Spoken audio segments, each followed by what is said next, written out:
Hello students and welcome back to my channel math solutions with Rose ma'am. और आज की class में हम करेंगे डीओई की तरफ से दी हुई वर्कशीट क्लास 9th के बच्चों के लिए सब्जेक्ट मैथमेटिक्स। और वर्कशीट नंबर है ये 102 एंड डेट है इसकी 15 मार्च 2022। एंड जो आपका इस वर्कशीट का जो चैप्टर है, टॉपिक है, वो है प्रोबेबिलिटी। और रिवीजन ऑफ वर्कशीट जो आज हम डिस्कस करेंगे बच्चों, वो 84, 85, 86 एंड 87 वर्कशीट्स की आज ये हम रिवीजन करने जा रहे हैं। तो चलिए, इस वर्कशीट को शुरू करने से पहले आप सभी से एक छोटी सी प्यारी सी रिक्वेस्ट है कि प्लीज़ चैनल को सब्सक्राइब ज़रूर कर दीजिए और बेल आइकन को प्रेस कर दीजिए। क्वेश्चन नंबर 1 है बच्चों, अ coin is tossed 1000 times with the following frequencies. यानी एक कॉइन को 1000 बार टॉस किया गया। हेड आया 565 टाइम्स और टेल आया 435 टाइम्स। और compute the probability for each event. और आपको इसकी प्रोबेबिलिटी जो है वो निकालनी है। तो चलिए, इसका आंसर हम यहीं पे लिख देते हैं बच्चों। देखिए, प्रोबेबिलिटी ऑफ गेटिंग हेड, ठीक है, प्रोबेबिलिटी ऑफ गेटिंग हेड, तो वो कितना होगा? देखिए आप, 565 है तो 565 अपॉन में टोटल कितना है 1000, तो इधर टोटल कर दीजिए इसको 1000। ऐसे ही इसका probability of getting tail, P से बच्चों हम यहाँ पे प्रोबेबिलिटी लिख रहे हैं। प्रोबेबिलिटी ऑफ गेटिंग टेल हो गया आपका 435 अपॉन में कितना आ गया 1000 आ गया। लेकिन जब कंप्यूट करने के लिए कहते हैं ना, तो कंप्यूट करने का क्या मतलब होता है, इन दोनों को ना हम प्लस भी करते हैं। कैसे? देखिए, 565 अपॉन में 1000 प्लस 435 अपॉन में 1000 इज इक्वल्स टू 1000 अपॉन में 1000 आ जाएगा, और कट करेंगे तो कितना आ जाएगा आंसर 1। तो कभी भी कंप्यूट करते हैं जब प्रोबेबिलिटी को, तो आंसर शुड बी 1 ओनली, 1 ही आना चाहिए आंसर, कोई और आंसर नहीं आना चाहिए। ठीक है, तो क्वेश्चन नंबर 1 हमारा कंप्लीट हो गया बच्चों। अब हम करेंगे क्वेश्चन नंबर 2। मैं स्क्रीन को क्लियर कर रही हूँ। आई होप आप लोगों ने इसको नोट डाउन कर लिया होगा। A die is thrown 1000 times, ये भी डाई 1000 टाइम्स थ्रो किया गया with the frequencies for the outcomes 1, 2, 3, 4, 5 and 6 as given in the table. यानी 1 कितने टाइम्स आया 179, 2 आया 150 टाइम्स, 3 आया 157 टाइम्स, 4 आया 149, 5 175, 6 आया 190 times. Find the probability of getting each outcome. इसमें कंप्यूट नहीं करना, सिर्फ प्रोबेबिलिटी निकालनी है। तो चलिए, इसको भी हम कर लेते हैं। तो ये देखिए, इसमें प्रोबेबिलिटी ऑफ गेटिंग 1 की एक आने की प्रोबेबिलिटी कितनी है प्यारे बच्चों? देखिए, 179 है तो 179 अपॉन में कितना हो जाएगा 1000 हो जाएगा। ठीक है, ये फर्स्ट पार्ट हो गया।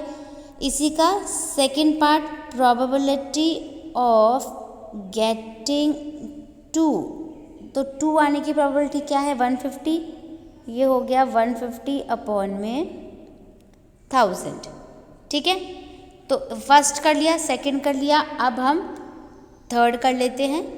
इसी का ही मतलब थर्ड पार्ट जो है, जिसमें हम ये बताएंगे कि प्रोबेबिलिटी ऑफ गेटिंग 3, तो 3 आने की प्रोबेबिलिटी देखिए बच्चों क्या है 157 अपॉन में कितनी है 1000। ठीक है, इसके बाद अब इसका फोर्थ पार्ट करते हैं। Fourth part, probability of getting 4,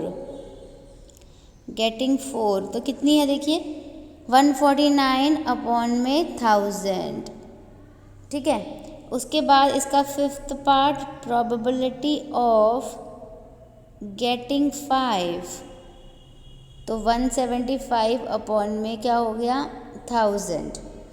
इसके बाद सिक्स्थ पार्ट है, प्रोबेबिलिटी ऑफ गेटिंग 6, 190 अपॉन में 1000। ठीक है, तो क्वेश्चन नंबर 2 के हमने सारे आउटकम्स निकाल दिए, 6 के 6 आउटकम्स हमने निकाल दिए, और अपॉन में सबके 1000 लिखना था। तो हमारा क्वेश्चन नंबर 2 भी बच्चों कंप्लीट हो गया। अब हम करेंगे क्वेश्चन नंबर 3। पहले रीड कर लेते हैं।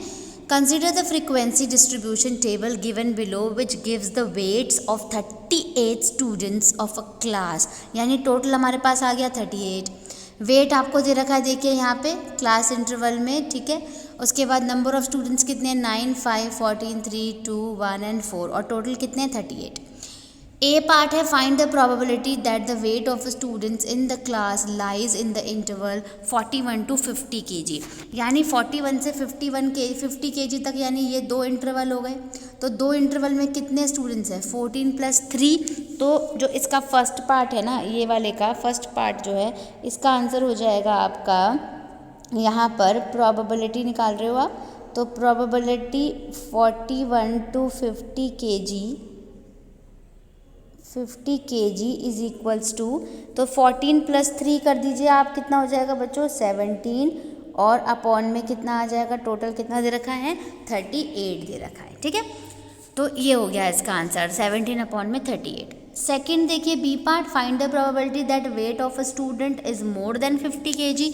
तो 50 kg से ज़्यादा बताना है, 50 kg से ज़्यादा नहीं, ये वाला ये वाला ये वाला, यानी 2, 1 और 4, तो सबको ऐड करा कितना हो गया, 7. तो यहाँ पे आप निकालेंगे probability more than 50 kg, more than 50 kg is equals to 7 upon में 38. ठीक है, 7 अपॉन में 38. 2 को, 1 को और 4 को हमने ऐड कर लिया. तो क्वेश्चन नंबर 3 भी हमारा बच्चों यहाँ पे कंप्लीट हो गया. आप इसको भी नोट डाउन कर लीजिए. अब हम चलते हैं क्वेश्चन नंबर 4 पे. क्वेश्चन नंबर 4 देखिए क्या दे रखा है यहाँ पे आपको, एन ऑर्गेनाइजेशन, ठीक है, यानी एक जो संस्था है उसका दे रखा है. An organization selected 2400 families at random and surveyed them to determine a relationship between income level and the number of vehicles in a family, कि इनकम कितनी है और उसके अकॉर्डिंगली व्हीकल्स कितने हैं. The information gathered is listed in the table below, और information जो है वो टेबल में यहाँ पे दी हुई है. Suppose a family is chosen, एक फैमिली हमने चूज़ करी.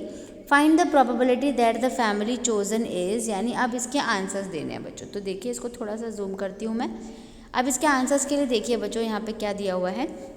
पहला है earning 10,000 to 13,000 per month and owing exactly 2 vehicles. तो यानी एग्जैक्टली 2 व्हीकल्स होने चाहिए 10,000 से 13,000 के बीच. बच्चों इसमें एक करेक्शन है इस वर्कशीट में, ये जो ज़ीरो है ना ये यहाँ पे लिखा हुआ है, लेकिन इस ज़ीरो को यहाँ से हटा करके इसे आप डिलीट कर दीजिए यहाँ पे, ठीक है, और यहाँ पे लिख दीजिए, यानी ये 10 है. ठीक है, 10 है, इसे याद रखिएगा. अब बताना है 10,000 से 13,000 में देखिए कौन सा स्लैब आया, ये वाला स्लैब आया. इसमें क्या बोल रहा है ये, एग्जैक्टली 2 व्हीकल्स. तो एग्जैक्टली 2 व्हीकल्स कौन से हैं, 29. तो और टोटल कितना है, 2400 फैमिलीज़ हैं, यहाँ पे लिखा हुआ था. तो इसका आंसर हो गया पहले वाले का, यहाँ पे लिख देती हूँ, जो पहला वाला है तो इसका आंसर लिख लेते हैं. तो देखिए इसके आंसर के लिए वो ये बोल रहा है ए पार्ट में 10,000 to 13,000 बोल रहा है ना, यानी ये वाला, और एग्जैक्टली 2 व्हीकल्स बोला यानी ये. तो जो ए पार्ट है इसका आंसर हो जाएगा probability of getting exactly 2 vehicles. Exactly 2 vehicles का हो जाएगा बच्चों 29 अपॉन में 2400. ठीक है. बी पार्ट देखो, अर्निंग 16,000 और मोर पर मंथ, यानी 16,000 और मोर पे गए. उसके बाद गए एंड ओइंग एग्जैक्टली 1 व्हीकल. तो एग्जैक्टली 1 व्हीकल कौन सा है, 579. तो पी एग्जैक्टली यहाँ पे लिख लीजिए, P getting exactly 1 vehicle is equals to 579 upon में 2400. ठीक है, तो बी पार्ट भी कंप्लीट हो गया. अब मैं स्क्रीन को क्लियर कर देती हूँ. सी पार्ट करेंगे अब हम. सी पार्ट में बच्चों देखिए यहाँ पे क्या दिया हुआ है आपको, earning less than 7,000 per month, यानी लेस देन 7,000 पर मंथ, ये वाला कॉलम हो गया. And does not own any vehicle, कोई भी व्हीकल नहीं है, यानी 0. ठीक है, ये वाला 0 मतलब कोई व्हीकल नहीं, 0 तो कितना नंबर हो गया ये 10, 1 और 0 10. तो इसका आंसर लिखेंगे हम सी का, प्रोबेबिलिटी नो व्हीकल, ठीक है। तो probability of getting no vehicle क्या है इसमें, 10/2400। ऐसे ही डी पार्ट करेंगे बच्चों, अर्निंग्स 13,000 to 16,000 पर मंथ, तो ये वाला कॉलम आ गया 13,000 to 16,000। And own more than 2 vehicles, यानी 2 से ज़्यादा, तो 2 से ज़्यादा कौन सा होगा बच्चों, आप यहाँ पर देखेंगे तो थर्ड व्हीकल, जो 3 व्हीकल है 2 से ज़्यादा होगा 25, तो यहाँ पे लिखेंगे more than 2, probability more then 2, तो कितना आंसर आ जाएगा 25/2400, ठीक है। इसके बाद लास्ट पार्ट करते हैं इस वर्कशीट का, जो कि आपको दे रखा है owing not more than 1 vehicle. Not more than 1 vehicle का क्या मतलब हुआ बच्चों, कि इसमें ये वाला ऐड होगा, नॉट मोर देन 1 ये वाला ऐड होगा और ये वाला भी ऐड होगा, यानी 1 हो लेकिन 1 से ज़्यादा ना हो, तो सबको ऐड कर दीजिए। ई पार्ट में हम यहाँ प्रोबेबिलिटी मोर देन 1 लिख देते हैं, यहाँ पे मोर देन 1 व्हीकल, ठीक है, और हम सबको ऐड कर देंगे। तो सबको ऐड करने का क्या मतलब हुआ, 10 को ऐड करना है, 0 को ऐड करना है, 1 + 2 + 1 plus 160 plus 305 plus 535 plus 469 plus 579, सबको प्लस कर दोगे तो आंसर आ जाएगा आपका 2062।